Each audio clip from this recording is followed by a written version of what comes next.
À l'aéroport de Montréal au Canada, ce sont les passagers eux-mêmes qui enregistrent leurs valises via un système unique au monde qui assure une traçabilité sans faille et un gain de temps pour les douaniers.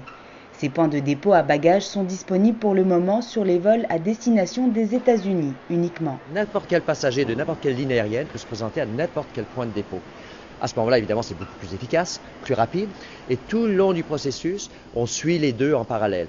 Quand le passager se présente devant le douanier américain, c'est à l'aide d'un écran tactile. Le douanier fait une décision et peut avoir une inspection virtuelle du bagage du passager en appuyant, en scannant tout simplement sa carte d'embarquement. Il y a une image du bagage qui apparaît, plusieurs autres informations requises pour eux aussi, et ils peuvent prendre une décision beaucoup plus éclairée sans que le passager ait nécessairement à trimballer son bagage avec lui. Les bagages sont identifiés à l'aide d'un scanner et reliés électroniquement à leur propriétaire.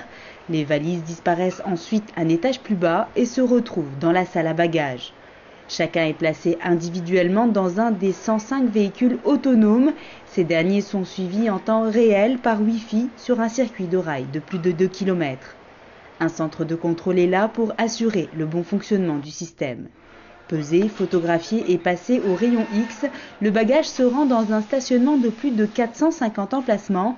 Il y restera jusqu'à ce que le passager ait passé le point de contrôle.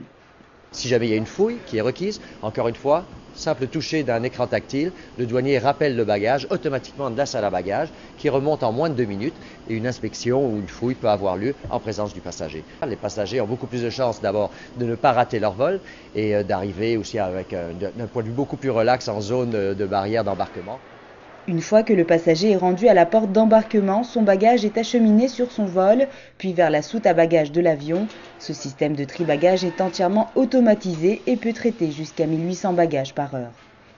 Dans une perspective d'être plus rapide et efficace, des écrans tactiles viennent d'être placés sur les points de dépôt bagages pour plus d'autonomie pour les passagers. Ce système de tri-bagages est l'un des plus sophistiqués au monde. Son coût ne nous a pas été communiqué. Il est unique et de nombreux autres aéroports pourraient l'adopter prochainement. Alors plus il y a d'aéroports qui le font aussi, plus il y a une traçabilité du début jusqu'au point d'arrivée. Près de 30% des passagers de l'aéroport de Montréal passent par ce terminal transfrontalier vers les États-Unis, soit près de 4 millions chaque année.